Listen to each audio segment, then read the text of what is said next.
We're tiny, we're toony, we're learning to be loony, and we'll be famous soon in the comics of the shadows, darkly overnight. What if I told you your favorite childhood cartoons weren't just stories? They were lies, disguises, dark truths in colorful packaging. That the playground from recess wasn't just a place to play. It was purgatory, a limbo for forgotten kids, stuck between childhood and the afterlife.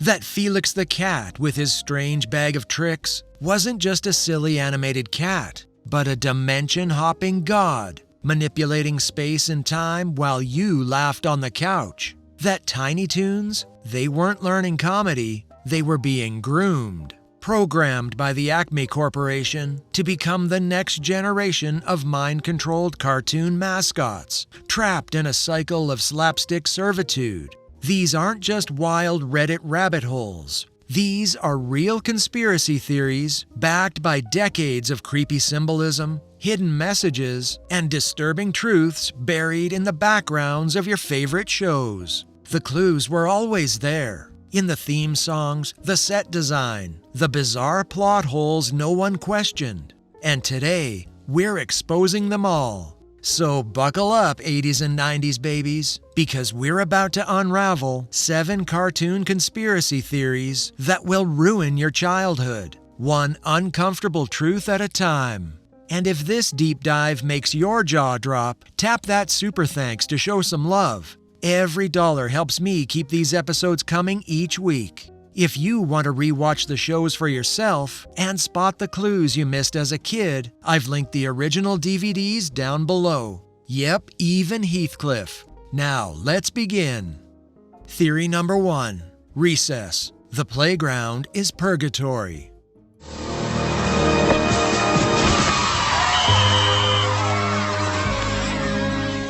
Let's start with one that'll hit you right in the juice box. You remember recess, right? TJ, Spinelli, Gretchen, Mikey, Vince, Gus. 6 quirky, lovable elementary schoolers just trying to survive the chaos of schoolyard politics, dodgeball battles, and cafeteria trauma. But what if I told you none of it was real?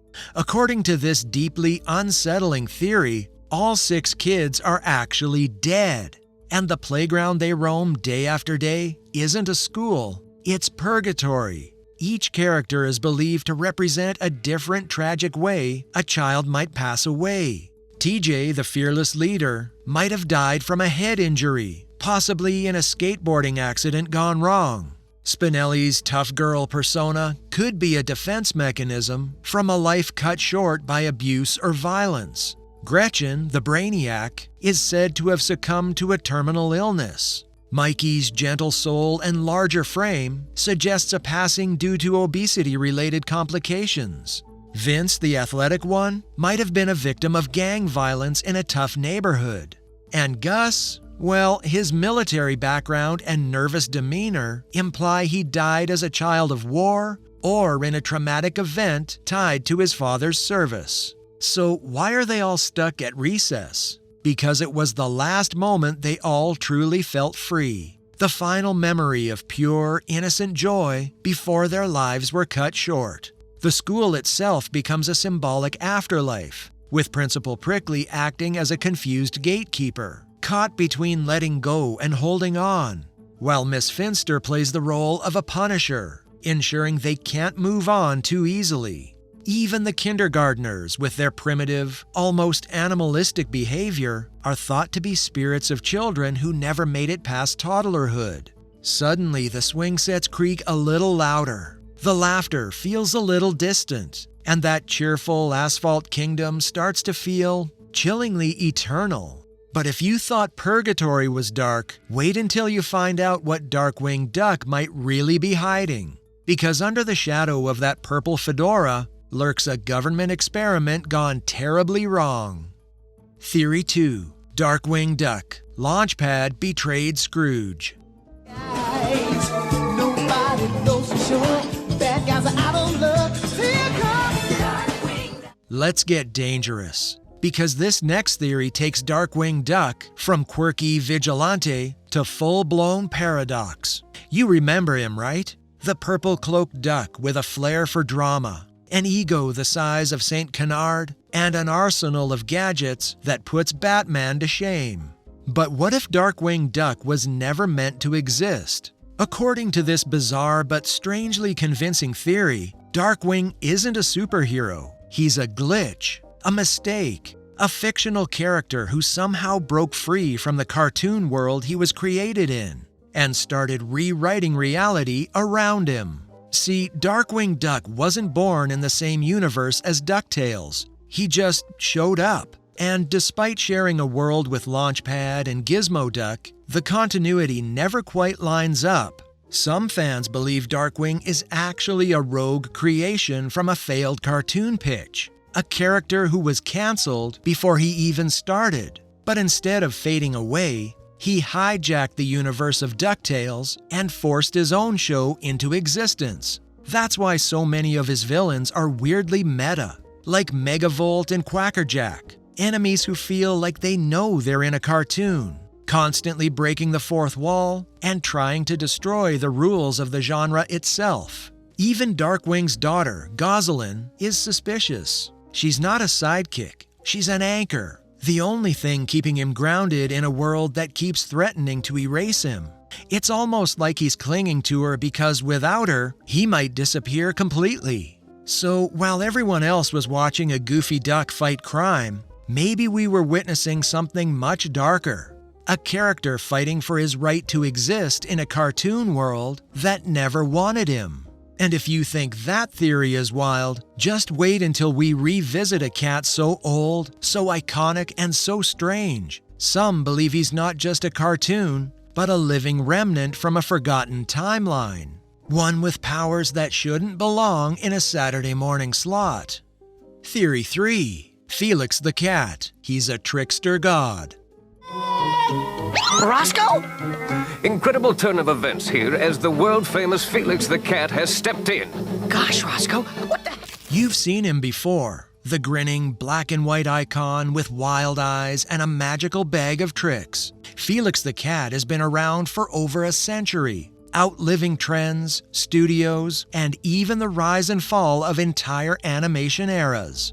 But what if I told you Felix isn't just a cartoon character? Not even close. According to one chilling theory, Felix the Cat is actually an ancient trickster god, disguised in animation to hide his true form. Think about it. His bag of tricks isn't just full of random objects. It defies the laws of physics. One moment it's a parachute, the next it's a time machine, then a portal, a weapon, a tool, a vehicle. Felix can travel through time and space. He slips into alternate dimensions like it's nothing. He escapes every trap, dodges every consequence, and never ever ages. Sound familiar? That's because everything about Felix matches the traits of powerful mythological beings like Loki, Anansi, or the Coyote. Cosmic tricksters who bend reality, challenge authority, and create chaos just to see what happens. Felix isn't simply lucky, even though his name literally means lucky in Latin.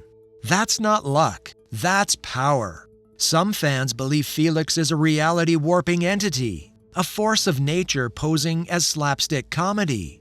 His wide grin and innocent antics? Just a mask. His true purpose? Unknown. But maybe, just maybe, he's here to test us, to see how much unreality we'll accept before we start to question our own. After all, every time Felix laughs, the world reshapes itself around him.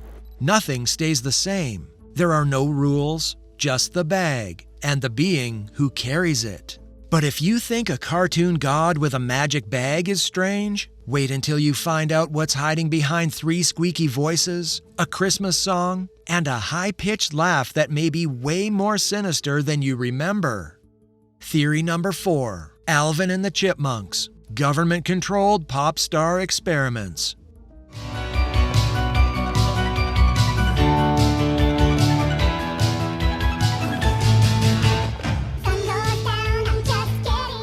We all thought Alvin was just a mischievous chipmunk with a love for music, mayhem, and attention-grabbing stunts.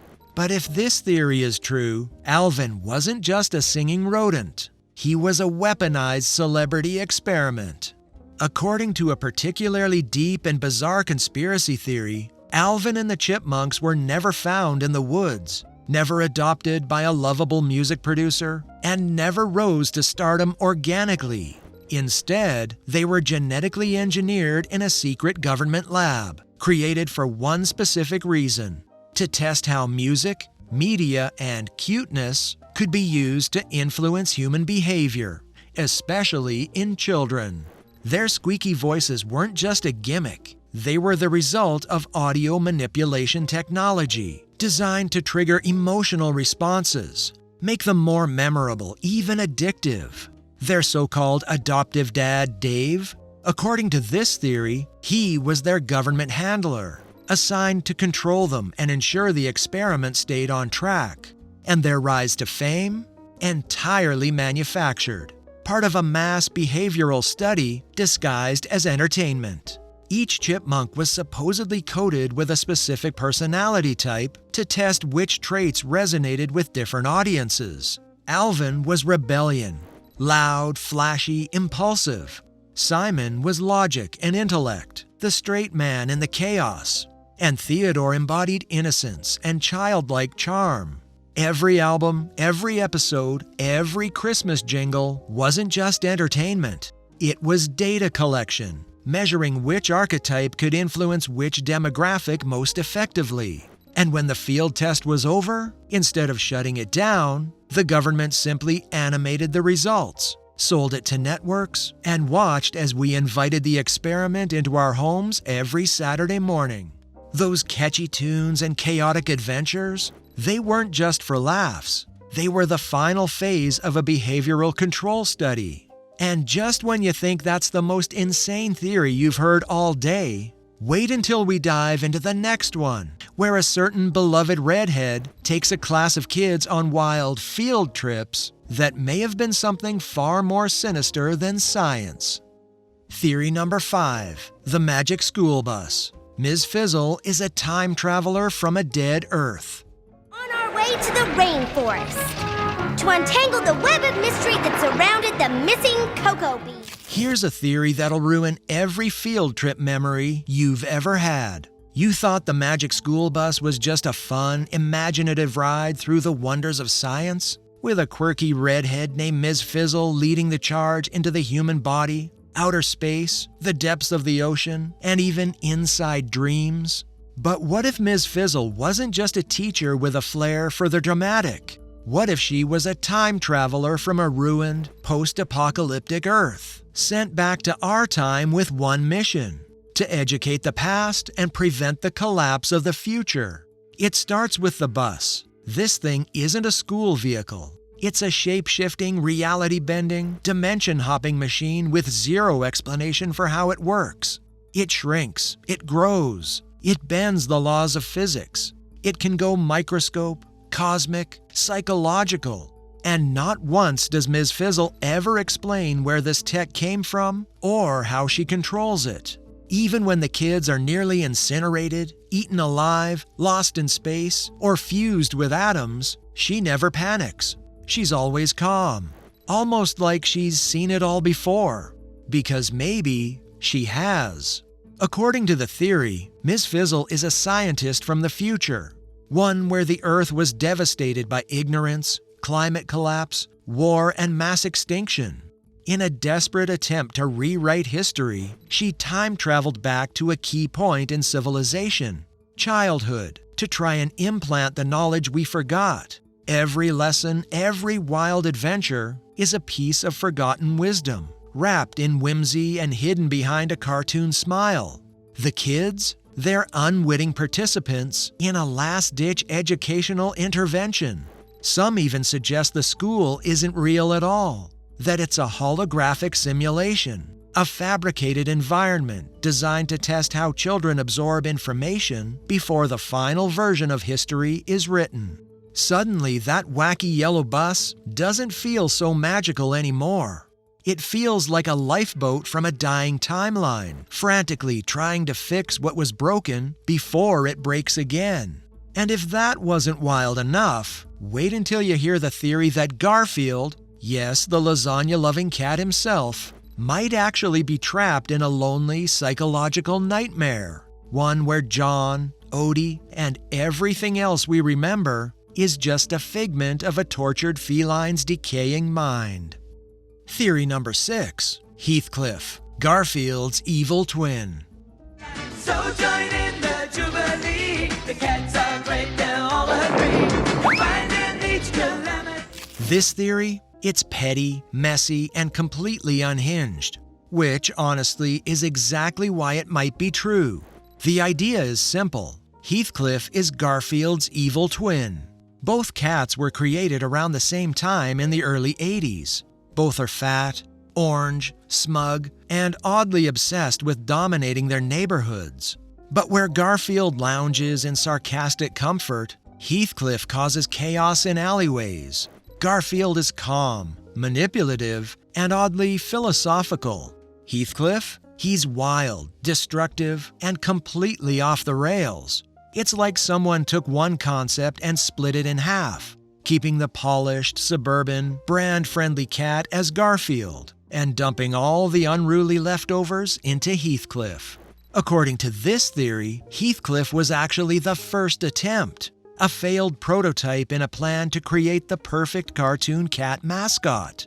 But when early tests showed that audiences preferred the more refined version, Heathcliff was abandoned, rejected, forgotten, left to rot in the back alley of cartoon history with nothing but trash can gangs, radioactive fish, and surreal, borderline nonsensical plot lines to keep him company. His show became an act of rebellion, a feral middle finger to structure and suburban safety. Even the infamous Cadillac Cats segments feel like the unraveling hallucinations of a cartoon who knows he's been replaced and is desperately trying to prove he still matters. Garfield got lasagna, licensing deals, and global fame. Heathcliff got trauma, grime, and a place on the edge of cartoon sanity. But if you think this forgotten feline's descent into madness is unsettling, wait until you meet a certain pink dog living in the middle of nowhere, where every strange visitor brings a new nightmare. And the real horror isn't the monsters outside, it's what they represent. Theory number 7. Courage the Cowardly Dog, limbo in the middle of nowhere.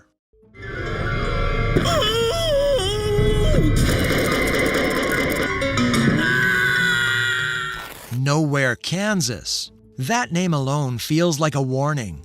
And in Courage the Cowardly Dog, it's the setting for one of the eeriest, most surreal shows of the 90s.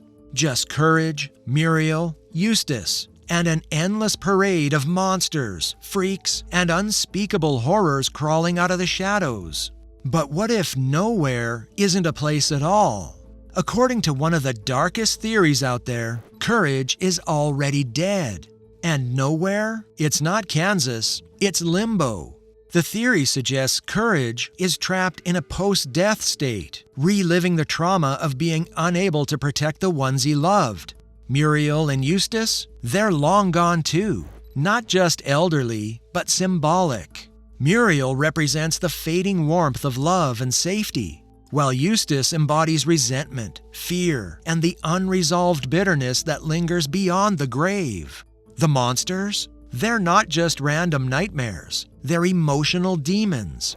Guilt, violation, shame. Every episode is a metaphorical battle between comfort and chaos, between hope and failure, all filtered through the terrified mind of a dog who couldn't let go. Courage's constant screams, his trembling paws, his desperate efforts to save Muriel over and over. They aren't plot devices. They're psychological loops running on repeat in a soul that's stuck in its own guilt. And the saddest part, no one else ever shows up in nowhere, because there is no one else, just Courage, stuck in an echo chamber of his own memories. So now you know. That nostalgic cartoon you thought was just for kids? Yeah, it might have been a government experiment, a mutation allegory, or a full-on mental breakdown all along. From chipmunks built in labs to time-traveling science teachers and underwater survivors of nuclear war, we weren't watching childhood classics. We were watching coded nightmares disguised as animation. Which one ruined your childhood the most? Drop your theory in the comments, and if you got a darker one I missed, I might feature it in a future video. And hey, if you want to re-watch these shows with fresh, suspicious eyes, I've linked the DVDs down below. Yes, even Heathcliff. You know you're curious. Tap that super thanks if you love this kind of content. It helps me keep making deep dives like this every week. Don't forget to subscribe, because the next episode might just ruin your memories of Scooby-Doo, Inspector Gadget, or Arthur. Until then, stay curious and remember, cartoons were never just cartoons. See you next time.